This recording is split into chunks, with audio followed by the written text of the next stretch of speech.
Jesus Christ, peace be upon him, is God. I challenge you to point out a single verse in the Bible, a single unequivocal verse from the Bible, a single unambiguous verse in which Jesus Christ, peace be upon him, himself says that I am God, or where he says worship me and I am ready to accept Christianity. You said Jesus is God. As far as Muslims are concerned, Islam is the only non-Christian faith which makes it an article of faith to believe in Jesus Christ, peace be upon him. No Muslim is a Muslim if he does not believe in Jesus Christ, peace be upon him. We believe that he was one of the mightiest messengers of Almighty God. Nah, saudara sekalian, tadi adalah tanya jawab di antara Zakir Naik dengan seorang medical doctor yang ingin sekali mengetahui apakah Yesus Kristus adalah Tuhan. Dan sebagaimana beberapa tanya jawab yang sering kali saya ikuti antara Zakir Naik dan para petanya, di situ Zakir Naik seringkali bertanya, tunjukkan kepada saya salah satu ayat di dalam Alkitab yang memperlihatkan bahwa Yesus adalah Tuhan atau Yesus meminta untuk disembah. Pertanyaan yang diajukan ini sangat menarik untuk saya karena sebagai orang Kristen, siapapun yang mengaku sebagai orang Kristen tentu harus percaya bahwa Yesus Kristus atau Isa Al-Masih adalah Tuhan. Akulah Tuhan, sembahlah aku. Demikian permintaan dari Zakir Naik akan ayat Alkitab yang memperlihatkan ketuhanan Yesus Kristus. Atau juga dengan kata lain, pertanyaannya, sungguhkah Isa Al-Masih atau Yesus itu Tuhan? Saudara sekalian, pertanyaan yang sama saya ingin tunjukkan kepada Anda yang bertanya seperti itu. Mohon maaf jikalau ini terdengar sangat vulgar, tetapi untuk mempertajam kemampuan kita berpikir realistik atau berpikir konkret dengan menggunakan kemampuan akali atau logika kita yang Tuhan berikan kepada kita. Dan juga penjelasan ini saya khususkan untuk para, boleh dikatakan, akademisi atau ilmuwan, atau juga orang-orang yang berlatar belakang medikal yang benar-benar ingin tahu hal-hal yang bisa diperlihatkan atau membuktikan bahwa Yesus itu benar-benar adalah Tuhan atau Isa Al-Masih adalah Tuhan. Pertanyaan saya kepada Zakir Naik, apakah Anda laki-laki? Itu pertanyaan saya. Apakah Anda laki-laki? Lalu saya tanyakan, buktikan. Apakah Anda laki-laki? Buktikan. Lalu Anda coba yakinkan lewat penampilan fisik Anda, outfit Anda. Entah lewat penjelasan secara oral, dengan pembuktian dari dokumen-dokumen juga. Ya, misalnya kalau Anda benar-benar ingin meyakinkan saya, tapi saya tetap tidak mau percaya. Yang saya ingin agar benar-benar yakin yaitu Anda harus buktikan secara autentik dari aspek fisiologi Anda. Lalu saya akan katakan sekali lagi, perlihatkan. Karena saya tidak puas dengan jawaban Anda hanya sekedar memperlihatkan penampilan fisik maupun juga dokumen, saya akan kejar lagi dengan pertanyaan seperti ini. Perlihatkan kelamin Anda di depan umum, sehingga semua yakin Anda benar-benar laki-laki. Karena bisa saja Anda dioperasi misalnya. Namun jika Anda memperlihatkan sekalipun, akan saya kejar lagi dengan pertanyaan dan saya akan tanyai lagi, perlihatkan lagi jika kelamin Anda sebagai laki-laki benar-benar bisa menghasilkan sperma.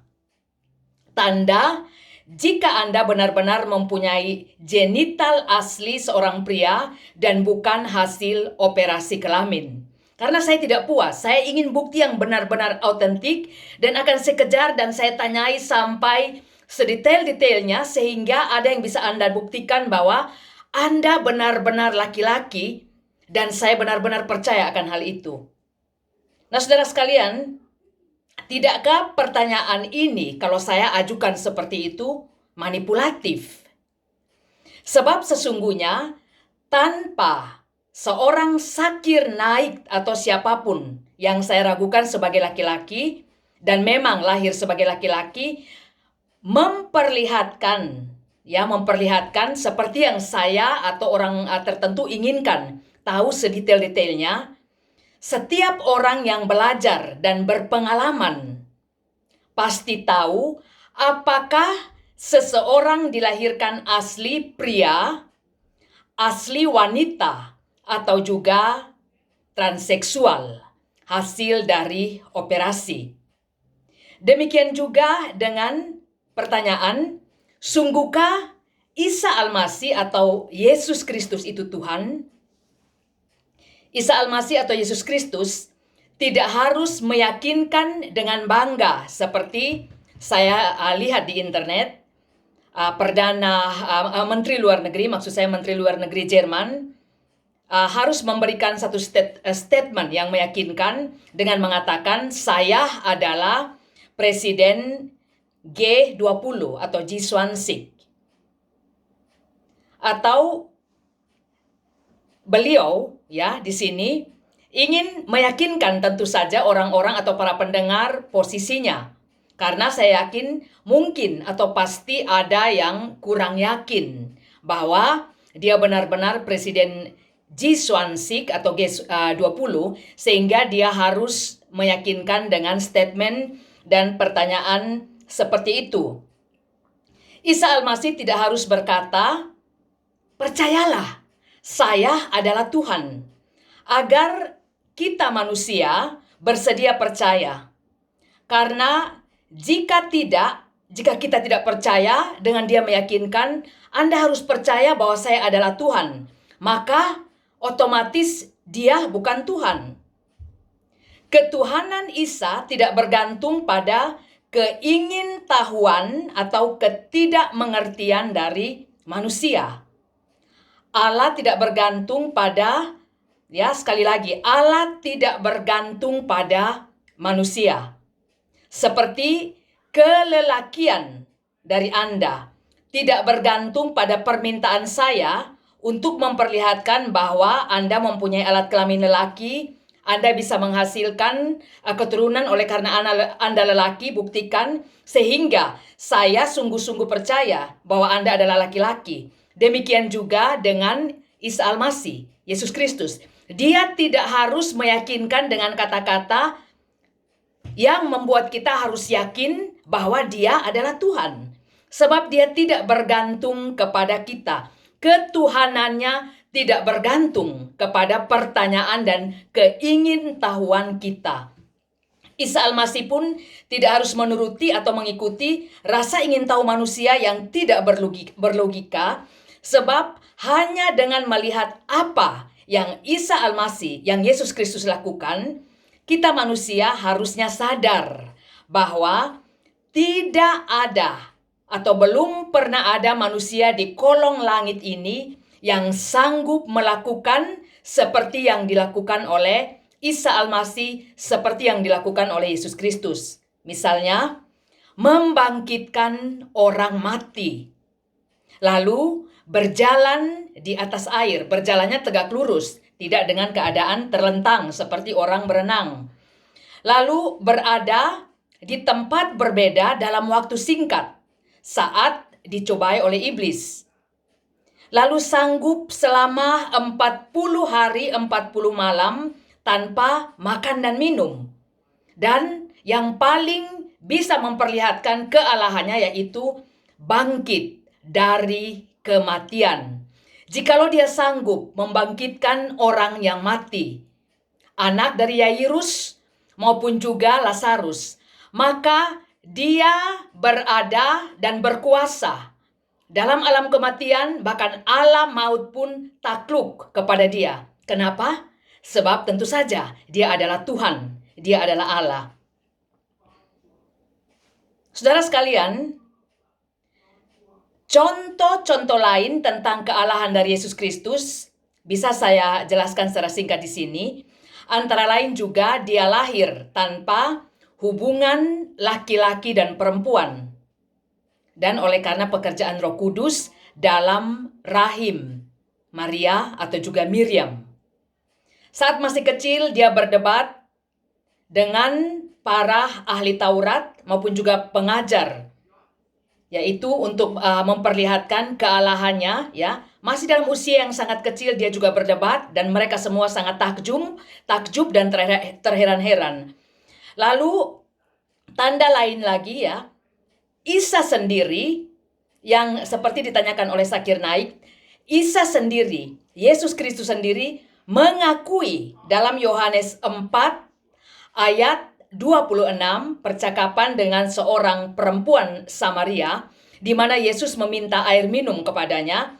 Di situ perempuan tersebut menanyakan, "Apakah engkau adalah Mesias?" Dan Yesus sendiri menjawab, "Ya, akulah dia." Ya, akulah dia. Yesus sendiri menjawab hal itu.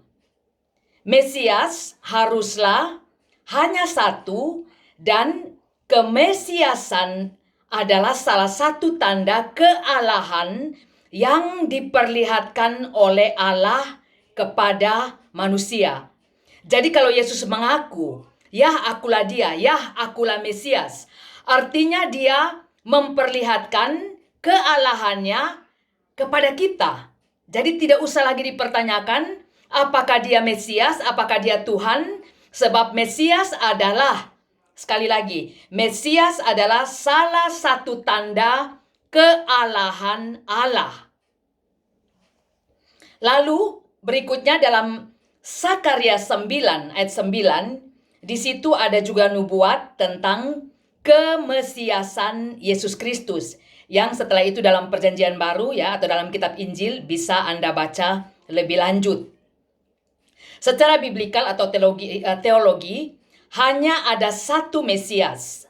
Dan sekali lagi, Mesias adalah atribut keilahian Yesus Kristus saat datang dalam rupa manusia. Juga hanya ada satu raja yang diurapi oleh Roh Kudus. Roh Kudus adalah Allah yang sama dalam ketidakterbatasannya dan pada saat yang sama berada dalam rupa manusia, yaitu diri Yesus Kristus. Sebab Allah berada di luar ruang dan waktu, karena Allah adalah Roh, adalah Zat Maha Suci dan Maha Kudus yang tidak bisa dibatasi kemahaadaannya. Juga hanya ada satu juru selamat manusia. Sesama manusia tidak sempurna, sesama manusia berdosa, tentu tidak bisa saling menyelamatkan satu dengan yang lain. Orang buta tidak bisa menuntun orang buta, demikian juga orang tuli tidak bisa mendengar dengan sesama orang tuli. Hanya Allah Maha Suci, Maha Sempurna yang bisa menyelamatkan manusia berdosa. Dialah Isa Al-Masih, dialah Allah, dialah juru selamat manusia yang datang ke dunia, mengambil rupa manusia. Sebab tidak ada yang membatasi kemahakuasaan Allah bekerja, termasuk memakai raga atau tubuh manusia dalam diri Yesus Kristus, tentu saja. Dalam Yohanes 4 ayat 7 saya khususkan dan juga ayat yang ke-9, di situ iblis mencobai Isa Al-Masih, mencobai Yesus Kristus. Kalimat langsung dari mulut Isa Al-Masih, dari mulut Yesus Kristus kepada iblis, yaitu menyuruh iblis berhenti mencobai Tuhan Allah, satu-satunya yang patut disembah.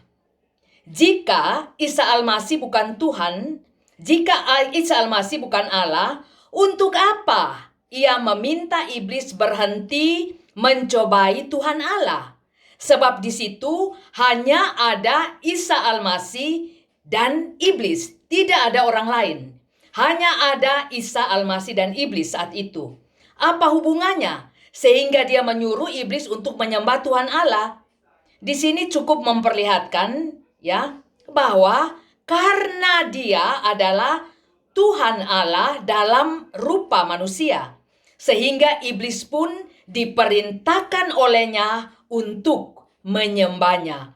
Nah, saudara sekalian, kiranya penjelasan singkat ini cukup membuka wawasan kita, kemampuan logika kita untuk berpikir, dan kalau kita mempunyai pertanyaan-pertanyaan, khususnya yang mempertanyakan ketuhanan Yesus Kristus, sekali lagi cobalah berpikir juga dengan logika, sehingga hal-hal yang menurut kita tidak mungkin bisa terjawab pada saat kita berpikir dengan lebih logik dan juga dengan lebih konkret. Ada banyak hal yang membuktikan dan tidak usah lagi dipertanyakan. Sekian, Tuhan memberkati.